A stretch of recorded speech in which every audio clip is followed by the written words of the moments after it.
के वोट ने ही आपस के प्रेम को तोड़ा है। हंसी की चोट ने ही आपस के प्रेम को तोड़ा है। और टालने की खोट ने ही आपस के प्रेम को तोड़ा है। ये नोहटा कह रहा है। आप लोगों के बीच में बहुत अच्छी बात ये रखी थी कि प्रेम एक ऐसा भाव है जिस भाव में से को मनुष्य दूसरे को से पाना भी चाहता है और दूसरे को देना भी चाहता है। अगर आज पागल खाने में हम नहीं हैं तो उसका अन्य कोई कारण नहीं है। सबसे बड़ा कारण, मुख्य कारण यही है कि दूसरों से हमें प्रेम मिल भी रहा है और हमारे द्वारा दिया हुआ प्रेम सामने वाला स्वीकार भी कर रहा है। इसलिए आज पागल खाने में जो है हमारी भर्ती कम से कम हो रही है। वो नोट की खोट मैंने बताई थी, 15 चीज़ें बताई थी वो नोट की खोट कि नोट, बिल्कुल ध्यान रखना कि नोट से क्या इंसान मिल सकता है लेकिन इंसानियत नहीं। वो नोट से मास्टर मिल सकता है लेकिन विद्या नहीं। वो नोट से लड़का मिल सकता है, पुत्र नहीं। वो नोट से पुस्तक मिल सकती है, बुद्धि नहीं। वो नोट से नौकर मिल सकता है, सेवक नहीं। वो नोट से ऐनक मिल सकती है, आँख नहीं। वो नोट से सुख मिल सकता है, शांति नहीं। वो नोट से सम्मान मिल सकता है, बहुमान नहीं। वो नोट से औषधि मिल सकती है, आयु नहीं। वो नोट से मूर्तियाँ मिल सकती है, भगवान नहीं। वो नोट से ज्ञान नहीं मिल सकता है पर मित्र नहीं। वो नोट से भोजन मिल सकता है लेकिन भूख नहीं। वो नोट से पाउडर मिल सकता है पर सुंदरता नहीं मिल सकती। वो नोट से चित्र मिल सकता है पर चारित्र नहीं। ध्यान रखना, चित्र तो मिल जाएगा। वो नोट से शान शौकत मिल सकती है लेकिन इज्जत नहीं। उस नोट से शान शौकत तो बहुत मिल जाएगी लेकिन इज्जत नहीं मिलेगी। 15 हो गए थे और अपना समय हो गया था, शेष 5 और रह गए थे। 20 की बात करी थी कि ये नोट से क्या मिलता है और क्या नहीं मिलता। 16वें नंबर पर आपके बीच में रख रहा हूँ, नोट से मृत्यु मिल सकती है, जिंदगी नहीं। आप चाहे जिसको नोट के माध्यम से, सुपारी देने के माध्यम से मार सकते हो, मरवा सकते हो, जान ले सकते हो, सामने वाले को परेशान कर सकते हो, लेकिन ध्यान रखना जिंदगी नहीं मिलने वाली। कितना ही करोड़ों रुपए दे देना, एक बार चला गया वो वापस 3 काल में ना आएगा ना आ सकता। यह अकाट्य सत्य है। तो नोट से क्या मिल सकती? मृत्यु जरूर मिल सकती है लेकिन जिंदगी नहीं मिलने वाली। एक बार जो चला गया वो वापस नहीं आने वाला है। फिर क्या बोला कि नोट से कलम मिल सकती है, बहुत महंगी महंगी कलम मिल सकती है उस नोट से, कोई बाधा नहीं है। लेकिन ध्यान रखना विचार नहीं मिलने वाले, नोट से विचार नहीं मिलने वाले। वो विचार तो पुण्य से ही आने वाले हैं, ये बात निश्चित मान के चलना। आचार्य भगवान ने मुखमाटी जैसे महान ग्रंथ को लिखा, ग्रंथ वो ऐसा पावन ग्रंथ बन गया कि देश विदेश सब जगह एक अलग ही प्रकार की अलग उसने जगाई। और यहाँ तक कि देश विदेश नहीं, यहाँ तक कि जितने विद्वान थे सब बोल रहे, सबके मुख से एक ही बात निकली थी कि जो मुख माटी में गुरुदेव ने भरा है और वास्तविकता में कि उन्होंने अपनी कविताओं को इस प्रकार से कर दिया है जैसे अध्यात्म भी दे दिया है, समाजवाद भी दे दिया है, राजनीति भी दे दी है, व्यापारवाद भी दे दिया, हर विषय को छुआ है। तो वो यही है कि कलम तो मिल सकती है लेकिन विचार नहीं मिल सकते। विचार के लिए तो पुण्य चाहिए, विशुद्धि चाहिए, पवित्रता चाहिए। ध्यान रखना, नोट से बिस्तर तो मिल सकता है परंतु क्या बात है, नींद नहीं मिलने वाली है। नोट से बिस्तर तो बहुत अच्छा डनलप का मिल जाएगा, महंगे से महंगा मिल जाएगा, लेकिन महंगा एसी भी मिल जाएगा, सब व्यवस्था हो जाएगी, लेकिन नोट से नींद नहीं मिलने वाली है। नींद तो पुण्य से ही आएगी, उसके बिना नहीं आने वाली। नोट से दवा मिल सकती है, ध्यान रखना, लेकिन स्वस्थ नहीं मिल सकता। खूब दवा ले लो आप, लेकिन अगर साता कर्म का उदय होगा, स्थिर नाम कर्म का उदय होगा, तो ही आपका स्वस्थ मन होगा, आप स्वस्थ हो पाओगे। ध्यान रखना, स्थिर नाम कर्म के बिना आप स्वस्थ नहीं हो सकते हो। नोट से स्वस्थ नहीं होगे क्या? नोट से स्वस्थ नहीं होने वाले हो आप। स्वस्थ काय से हो गए? स्थिर नाम कर्म के उदय से ही स्वस्थ होने वाले हो। क्योंकि नाम कर्म है, आपको बहुत अच्छा दिखना है, आपको बहुत अच्छी आवाज़ में गाना है, आपको बहुत अच्छा बोलना है, आपको आपके चारों ओर यश कीर्ति आप चाहते हो, आप चाहते हो मैं भगवान बन जाऊं, आप चाहते हो कि मैं मेरे अंदर इतनी सामर्थ्य आ जाए कि मैं उपवास करने की सामर्थ्य रख पाऊँ, आप चाहते हो कि मान लीजिए मेरी स्तुति हो, मेरी प्रस्तुति को हर व्यक्तित्व पसंद करे, तो ध्यान रखना ये सब कुछ जो है शुभ नाम कर्म है। जब तक आधे नाम कर्म का उदय नहीं होगा तब तक आपको कोई चाहेगा भी नहीं। आप कितने अच्छा बोल लो तो भी आपको पसंद नहीं करे, आप कितने अच्छा दिखने को, शुभ नाम कर्म का, प्रशस्त नाम कर्म का उदय होगा तब आपकी वो चाल भी जो है वो अच्छी लगेगी। गुरुदेव को प्रशस्त नाम कर्म का उदय था तो उनकी चाल भी लोगों को पसंद आती थी। उनको देखना, चलते हुए लोग देखने में भी बड़ा ऐसा लगता था क्या चल रहे हो आप। तो वो क्या है, वो सब कुछ क्या है। अब आप स्थिर नाम मतलब शुभ नाम कर्म का, स्थिर नाम कर्म का उदय होगा तो कितने वेद आ जाए, कितने डॉक्टर आ जाए, कुछ नहीं होगा। और वो कब बंद होगा? शुभ नाम कर्म का बंद कब होगा समझना, किससे होगा? तो शुभ नाम कर्म का बंद होगा योग वक्रता विसंवांच शुभस्य नामना। मतलब क्या? मन वचन काय की पवित्रता और विसंवाद अगर नहीं करोगे तभी अच्छा मिलता चला जाएगा। जिनके अंदर मन वचन काय की अपवित्रता वो स्वस्थ नहीं हो सकते, कुटिलता वो स्वस्थ नहीं हो सकते। और विसंवाद, जब भी झगड़ा करोगे अशुभ नाम कर्म का बंद होगा। चाह कर भी स्वस्थ नहीं हो पाओगे, चाह कर भी सुंदर नहीं बन पाओगे, चाह कर भी अपना प्रभाव नहीं दिखा पाओगे, चाह कर भी भगवान के बाजू में बैठने की ताकत आत्मसात नहीं कर पाओगे। ध्यान रखना, योग वक्रता विसंवादम जो अशुभ नाम कर्म, अशुभ नाम कर्म के लिए। तो क्या स्थिर नाम कर्म के लिए क्या नोट से स्थिर नाम कर्म नहीं आने वाला है? काय से आने वाला है? स्थिर नाम कर्म आ रहा है मन वचन काय की निर्मलता से। और विसंवाद अर्थात झगड़े से आप जितना दूर रहोगे तो अपने आप सब अच्छा आता चला जाएगा। और अंतिम क्या है? अंतिम ये है कि नोट से साधन तो मिल सकते हैं परंतु शक्ति नहीं। साधन तो बहुत मिल जाएंगे, खूब साधनों की प्राप्ति हो जाएगी, लेकिन शक्ति जो है वो किससे मिलेगी? शक्ति मिलेगी पुण्य से ही मिलेगी, नोट से मिलने वाली नहीं है। ऐसी 20 वस्तुएं मैंने रखी जो नोट से क्या मिल सकता है और नोट से क्या नहीं मिल सकता है, वो आप लोगों के बीच में रखाएगा। जो आवश्यकता से अधिक चाहता है वो दरिद्र है। क्या बोल रहा हूँ? बहुत काम की बात बोल रहा हूँ। जो आवश्यकता से अधिक चाहता है वो दरिद्र है। जो आवश्यकता के अनुरूप चाहता है और प्राप्त कर लेता है वो धनवान है। जो आवश्यकता के अनुरूप चाहता है और प्राप्त भी कर लेता है वो धनवान है। और जो आवश्यकता को अर्थात कुछ नहीं चाहता है वो संत है। जो आवश्यकता को अर्थात कुछ चाहता ही नहीं है वो संत है। और बताऊं और आगे बोल दूं, जो आवश्यकता का अनुभव ही नहीं करता है वो तो परम योगी है। जो आवश्यकता का अनुभव ही नहीं करता है वो परम योगी है। तो ये निश्चित मान के चलना, खूब कमाया है लेकिन आपको निश्चित रूप से वो अब आया है अपनी चंचला लक्ष्मी का को त्याग करना है और देना है। नहीं दोगे तो क्या? ध्यान रखना कैसे हो आप। दानव कहता है मेरा तो मेरा तेरा भी मेरा।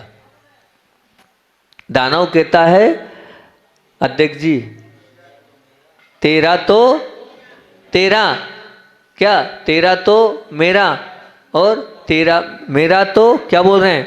मेरा तो मेरा और तेरा भी मेरा। मानव कहता है मेरा तो मेरा तेरा तो तेरा। मानव वो होता है। दानव क्या कह रहा है? मेरा तो मेरा तेरा भी मेरा। और मानव कहता है मेरा तो मेरा तेरा तेरा, तेरा तो तेरा। और महामानव कहता है तेरा तो तेरा मेरा भी तेरा। महामानव कह रहा है कि तेरा तो तेरा मेरा भी तेरा। और महात्मा कहता है न मेरा न तेरा चिड़िया रेन बसेरा। न मेरा न तेरा चिड़िया रेन बसेरा। इसलिए अपने भावों को सजाओ। कहाँ लोभ के गड्ढे में फंसे हुए हो? अरे लोभ एक भयंकर घनघोर वन है। क्या बोल रहा हूँ? लोभ एक भयंकर घनघोर वन है, उसका राजा परिग्रह है। उसका राजा कौन है? परिग्रह है। और जो परिग्रह के राजा को के रूप में स्वीकार करता है तो उसकी जो प्रजा होती है वो उस प्रजा किस प्रकार की रहती है? तो उसके परिवार की बात करता हूँ, याद आ गई ये बात तो ध्यान रखना। परिग्रह राजा बना दो। अच्छा हो कि नहीं आप परिग्रह वालो? बोलो तो परिग्रह वाले हो कि नहीं? हो ना? हो, बिल्कुल हो ना? तो ध्यान रखना, अगर परिग्रह आपके जीवन में, तो परिग्रह आपका राजा हो गया। उसका बेटा कौन? तो बोले उसका राजकुमार, द्वेष का उत्पादक। जहाँ जहाँ परिग्रह है वहाँ देश को उत्पन्न करने वाला है। उसकी बेटी कौन? धर्म की नाशक। वो परिग्रह रहेगा ना, धर्म करने नहीं देगा, वो देने नहीं देगा। खूब है, इतना है जिसकी हद नहीं, लेकिन भाव ही नहीं बनेंगे देने के। क्या करेंगे? उसकी बेटी बन के खड़ी हो जाएगी कौन? धर्म का नाश करने वाली होगी। बताओ क्या नहीं है नोटा वालों के पास ताकत? सब ताकत है, बस भावों का मन से अंदर से भाव नहीं बन रहे हैं। महाराज जी आ गए हैं, जबरदस्ती ले रहे हैं। ये भाव जब अंदर से नहीं बनेंगे, ध्यान रखना, वो क्या है? परिग्रह, वो धर्म के नाश करने वाली। उसकी पत्नी कौन है? माया का जाल। वो क्या करेगा? वो बहाना बनाएगा, ये वाला काम है, वो वाला काम है, अभी बेटे की शादी, अभी बेटी की शादी, अभी वो करना है, अभी ये करना है। वो सब चलता चला जाएगा बहाना। माया का जाल है। डॉक्टर बोलेगा 5 लाख का ऑपरेशन है, वहाँ करा लेगा वो। वहाँ किंतु परंतु नहीं होगा, 5 के 7 लग जाएंगे। पर यहाँ पर अभी हाल आगे पीछे हो जाओगे। तो क्या उसकी पत्नी कौन है? माया का जाल। उसके पिता कौन है? तो बोले समता का काल। उसके पिता कौन हो गए?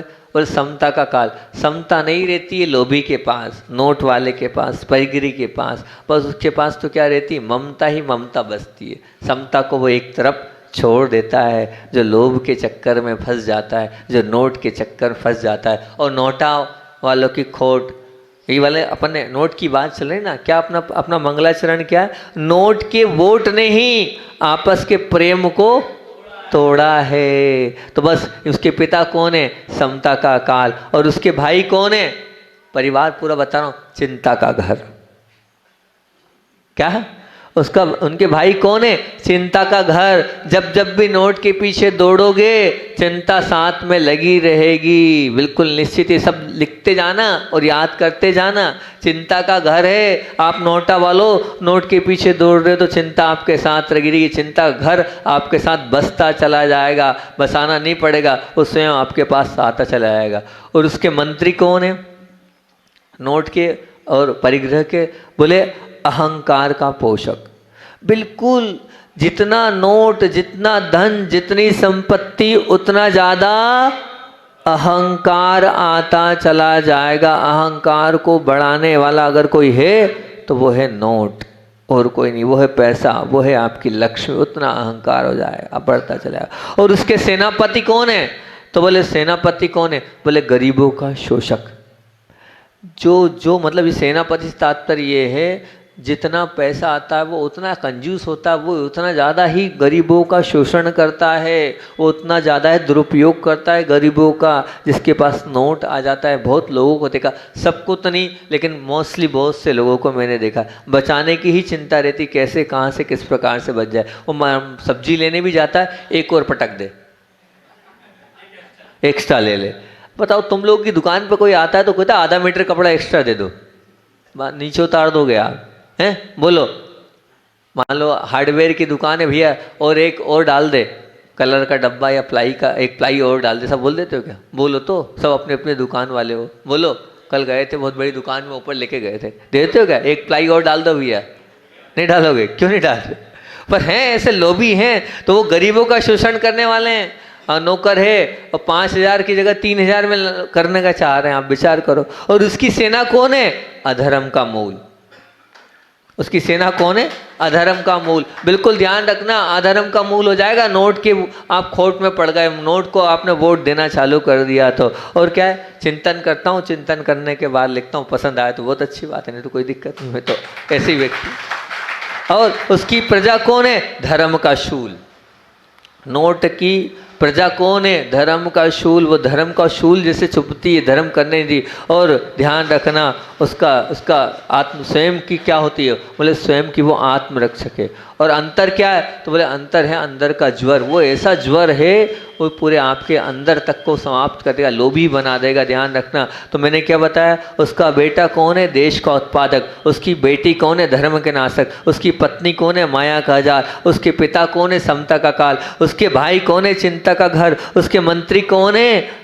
अहंकार के पोषक। उसके सेनापति कौन है? गरीबों के शोषक। उसकी सेना कौन है? अधर्म का मूल। उसकी प्रजा कौन है? धर्म का शूल। और स्वयं के साथ वो क्या है? वो स्वयं वो अपने आप को आत्मरक्षक रूप से मानता है। कौन? वो नोट है, वही मेरी रक्षा करता है। वो ये मानता चला जाता है नोट के बिना मेरी रक्षा हो ही नहीं रही। ये उसका स्वयं का अंदर का ज्वर है। ये पूरा परिवार, ये पूरा साम्राज्य इस नोट का है, इस लोभ का है, इस परिग्रह का है। इस परिग्रह रूपी राजा से आपको दूर होना है और अपने जीवन को अच्छा बनाना है, बहुत अच्छा बनाना है। बाकी इतना अंदर तक वो पैसा, वो ख्याति, वो पूजा लाभ भरा है कि वो कुछ नहीं समझता। अपने बच्चे को भी वो किस प्रकार से समझता है? समझता नहीं मेरा बेटा है। परिग्रह जब आ जाता है, लोभ जब आ जाता है, पैसा जब आ जाता है। बहुत अच्छा एक याद आ गया, उस पर आपको सुनाता हूँ। क्या आप लोगों के बीच की बात, आप लोगों के हो सकता है आप भी वैसे ही हो जैसे मैं बताने जा रहा हूँ। देखना, समझने का प्रयास करना, कहीं आप भी ऐसे तो ना हो, और हो भी सकते हो। तो एक जगह अलाउंस चल रहा था, तो माइक पर सूचना दी जा रही थी। बहुत अच्छी, ध्यान से सुनना। वो सूचना दी जा रही थी। क्या सूचना दी? वहाँ सूचना दी जा रही थी, वो कह रहे थे कि रवि भाई असली घी के व्यापारी, उनका बच्चा रो रहा है। रवि भाई असली घी के व्यापारी, उनका बालक रो रहा है। अब जो साथ में चलने वाले थे तो उन्होंने कहा क्यों, सुनाई दे रहा है तुम्हें? वो वहाँ से अनाउंस हो रहा है तुम्हारा बेटा निरंतर रो रहा है और पूरी तरफ से सूचना आ रही है और तुम सुन भी रहे हो। क्या समझ में नहीं आ रहा है? हाँ, वो बोलता है बराबर समझ में आ रहा है, शब्द मुझे भी सुनाई दे रहे हैं, मेरे पास भी कान है। उसके बावजूद भी तुम यहाँ खड़े हो, टस से मस नहीं रहे हो, हिल भी नहीं रहे हो, आगे पीछे भी नहीं हो रहे हो। तो उसने कहा हाँ, मेरे बच्चे को लेने में नहीं जा रहा हूँ, आप सच पूछो तो अभी और 15-20 मिनट नहीं जाऊँगा। अरे वो रो रहा है फिर भी 15-20 मिनट, आधा घंटे नहीं जाओगे? क्या कारण है इसका? तो बोले अरे कान, बोले भैया कान खुले हैं मेरे, सुन भी रहे हो, तुम तो हो पागल। लाखों की जनता, पूरे यहाँ कितनी जनता है? बोले लाखों की जनता है, और लाखों की जनता में क्या चल रहा है? रवि भाई असली घी के व्यापारी का बच्चा रो रहा है। बोले मेरी दुकान का प्रचार प्रसार हो रहा है, असली घी का व्यापारी रवि भाई है। वो आधा घंटा रोलेगा तो क्या होगा? कोई दिक्कत नहीं है, कोई बाधा नहीं है भैया, रो लेने दो उसको। पर इतनी पब्लिक के बीच में मेरा प्रचार प्रसार तो हो रहा है ना। ऐसी सोच के लोग हैं। नोट की खोट ऐसी होती है, नोट का वोट ऐसा होता है, नोट की चोट ऐसी होती है कि वो बच्चा रो रहा है तो रोता रहे, और थोड़ा प्रचार प्रसार हो जाए। जीवन में कैसा पैसे ने, नोट ने ऐसा इतना स्थान दे दिया है कि इस मानव को भी उन्होंने पैसे ने दानव बना दिया है। वो क्या नहीं कर लेता पैसों के लिए, वो सब कुछ कर लेगा। वो लफंगों के, मानव के पैरों में जाकर गिरने को तैयार हो जाता है वो नोट के चक्कर में।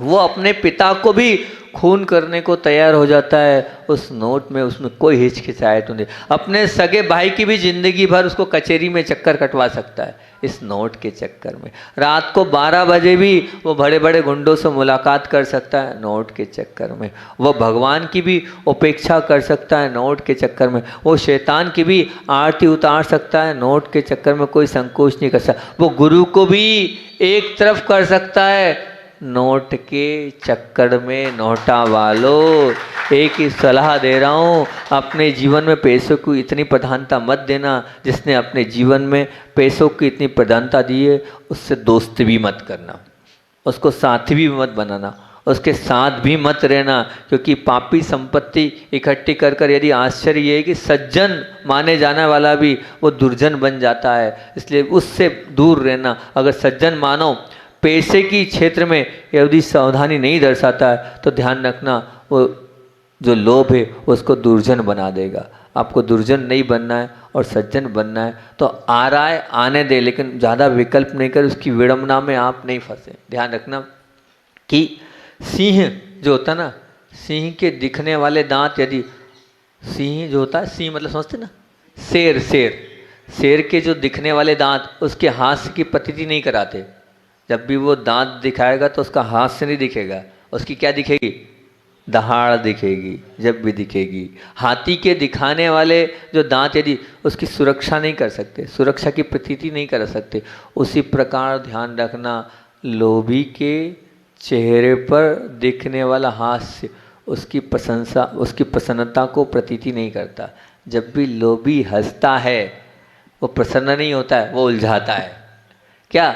जब भी लोभी हंसता है तो ये मत मानना वो प्रसन्न है, वो हमेशा उलझाने का ही प्रयास करेगा, आपको फंसाने का ही प्रयास करेगा। इसलिए ऐसे चेहरे से बच के रहना, क्योंकि तुम्हारे पास विपुल अगर संपत्ति है, असीम अगर सत्ता है, भरपूर अगर समृद्धि है, बहुत सारी सामग्री, लेकिन क्या करोगे उस सामग्री के ढेर पर, बताओ। अगर है तो मैं आपकी संपत्ति के 3 दाग बता रहा हूँ। कितने दाग? 3 दाग। ये जो आप जिसके पीछे ऊपर संपत्ति के ऊपर बैठे हो ना, डेरा डालकर, उसके 3 दाग है। सबसे पहला दाग, मृत्यु के बाद इसमें से कुछ भी तुम्हारे साथ नहीं जाने वाला है। पहला दाग, पहला कालिख क्या लगा उस पे? पहला दाग लगा है, काला दाग ये लगा है, मृत्यु के बाद इसमें से नौहटा वालों कुछ भी तुम्हारे साथ जाने वाला नहीं है। दूसरा दाग, मृत्यु तक भी तुम्हारे साथ सब रहेगा, ये निश्चित नहीं है। निश्चित नहीं है कि मृत्यु तक तुम्हारे साथ ही टिका रहा है। और अब तीसरा क्या है? तीसरा ये है, जब तक तुम्हारे साथ है, जब तक ये नोट की खोट तुम्हारे साथ है, तब तक वे तुम्हें प्रसन्नता की अनुभूति कराते ही रहे, इस बात की भी कोई गारंटी नहीं है। तीनों खोट है ये। मृत्यु के बाद तुम्हारे साथ जाना नहीं है, मृत्यु तक भी तुम्हारे साथ रहेगा, इसकी कोई गारंटी नहीं है। और जब तक तुम्हारे साथ है, ये नोट प्रसन्नता की अनुभूति कराए, इसकी भी कोई गारंटी नहीं है। फिर काहे को चक्कर में पड़े हो? नोट दे दो हमको और बरी हो जाओ। आए हैं लेने, छोड़ दो हमारे सुप्रत और बरी हो जाओ। निश्चित रूप से एकांत में बैठ के अपने पास अपने स्वयं से पूछना, क्या करोगे संपत्ति की ढेर बढ़ाते रहकर? पहला प्रश्न पूछना, क्या करूँगा मैं अपनी संपत्ति को बढ़ाकर उसके ढेर को क्या करूँगा? दूसरा, क्या करोगे अभिमान की पुष्टि के लिए विपुल संपत्ति उपार्जित करने में मानव जीवन के अमूल्य समय को आप नष्ट कर रहे हो। बहुत महत्वपूर्ण मानव जीवन है, उस मानव जीवन के समय का विचार तो करो आप, कि मैं संपत्ति के पीछे भाग रहा हूँ, धन के पीछे भाग रहा हूँ, रात दिन उसमें लगाऊं, लेकिन अगर मुझे भक्ति का मौका मिल रहा है, मुझे विधान करने का मौका मिल रहा है, मुझे गुरु की सानिध्य मिल रही है, तो फिर क्यों मैं गुरु की सन्निधि छोड़ूं? बताओ, क्यों किंतु परंतु करूं? नहीं, बिल्कुल नहीं। गुरु महाराज आए हैं, प्रभु आए हैं, पंच परमेष्ठी का सानिध्य मिल रहा है, तो उसका पूरा लाभ उठाना है। उस पैसे के पीछे नहीं भागना है। जिंदगी भर कमाया है, आगे भी जिंदगी भर कमाएंगे, लेकिन सन्निधि मिली है तो उसका कम से कम लाभ लेंगे। ध्यान रखना, गुलाब जामुन खाते खाते भी कहीं तो रुक जाते हो कि गुलाब जामुन खाते ही जाते हो? बोलो, खाते जाते हो क्या? तो अभी रुकने की बारी है, अभी रुक जाओ। दूध में शक्कर भी डालते समय कहीं तो रुक जाते हो, नहीं भैया इतने ही 2 चम्मच 3 चम्मच 4 चम्मच, तो बस तो फिर साल भर कमा रहे हो। 8 दिन देवलोक में ऐसा हंगामा मचता है, दिन में 3 टाइम अलग अलग समय भगवान की स्तुति। महापर्व कहा गया अष्टानिका को, महापर्व। इस समय इतनी विशुद्धि के साथ, पवित्र भावनाओं के साथ आपको धर्म ध्यान करना चाहिए, भक्ति करना चाहिए, आराधना करना चाहिए। वो आराधना में आपको पीछे नहीं रहना चाहिए, क्योंकि अगर आपकी मान लीजिए गुंजाइश नहीं है तो जितना बनता है, जैसा बनता है उतना करो, लेकिन करो, निश्चित तौर से होगा। क्योंकि अगर नहीं रहेंगे तो संसार में फंसे रह जाएंगे। कहीं तो रुक जाओ, कभी तो रुक जाओ, और नहीं रुकोगे तो होगा क्या? क्योंकि ध्यान रखना, निश्चित रूप से भोजन के बिना मनुष्य का जीवन नहीं चल सकता, बिल्कुल ये तथ्य है। पर 24 घंटे तो भोजन नहीं करता ना वो, कि करता है? बताओ ना, करता है क्या? नहीं करता। मतलब अब भोजन किया है तो सोच जाए बिना भी उसका काम नहीं चलेगा। जो खाया है उसको हमें निश्चित तौर से बाहर भी करना पड़ेगा। क्या पूरे दिन वही करता रहेगा क्या? वो तो नहीं करता। बिल्कुल, बहुत अच्छी बात है। नींद के बिना भी मनुष्य का काम नहीं चलता। स्वस्थ रहना है तो बिल्कुल नहीं चाहिए, हकीकत है। पर क्या 24 घंटे सोता है क्या?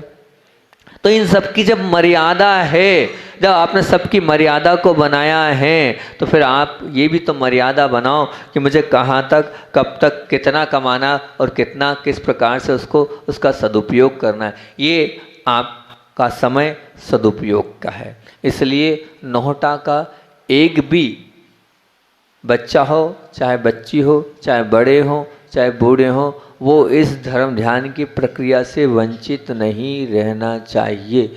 ये अष्टानिका पर्व नंदीश्वर की रचना हो जानी चाहिए। कहाँ पर? वादीश्वर गिरी में। बिल्कुल ऐसा लगना चाहिए कि देवलोग आए और देवलोग भक्ति कर रहे हैं। और बार बार ये कमेटी आपसे पैसे की बात करी, जिसकी जितनी उतनी देना, पर ध्यान रखना सामर्थ्य को छुपाना भी नहीं। ध्यान रखना सामर्थ्य को छुपाना भी नहीं, क्योंकि आप जो दोगे, मैं बार बार एक ही बात बोल रहा हूँ, वही आपके साथ जाने वाला है, वही आपकी असली और अच्छी संपदा है। बाकी तो ठीक है, वो यहीं का यहीं रह जाएगा। इसलिए वो आपके बीच में वो बात रख रहा हूँ। बिहार चल रहा था और बिहार के समय बहुत ठंड थी, कड़कती ठंड। और कड़कती ठंड में गुरुदेव ने बिहार किया। नए नए साधक थे और चल रहे थे। अब वो कुछ साधक ऐसे चल रहे थे, कुछ ऐसे चल रहे थे, कुछ तो ठुठुरते चल रहे थे। ठंड तो ठंड होती है, और वो भी बुंदेलखंड की ठंड तो अपने आप में बहुत ऐसी होती कि अच्छे अच्छे बूढ़ों को भी बिल्कुल वो क्या कर देती है। जो ठंड में बच गया मतलब समझ लो 1 साल पूरा काट लेगा, है ना। तो अब ये स्थिति थी, और इसी स्थिति में आचार्य चल रहे थे और सब संघ को पीछे निहार रहे थे। धीरे से देखा और फिर उन्होंने कहा कि ये गर्मी और ठंडी किस कर्म के उदय से लगती है? देखना आचार्य क्या बोलते हैं, ये गर्मी और ठंडी ये किस कर्म के उदय से लगती है? तो अब जो बड़े महाराज थे उन लोगों ने कहा, आचार्य भगवान, ये नाम कर्म के उदय से लगती है। नाम कर्म के उदय से लगती है। सहन होता है तो हम ठंड भी सहन कर लेते हैं। फिर आचार्य जवाब देते हैं कि नाम कर्म जो है ये क्या है? पुद्गल है। क्या है? पुद्गल है। और पुद्गल हमारा स्वभाव नहीं है।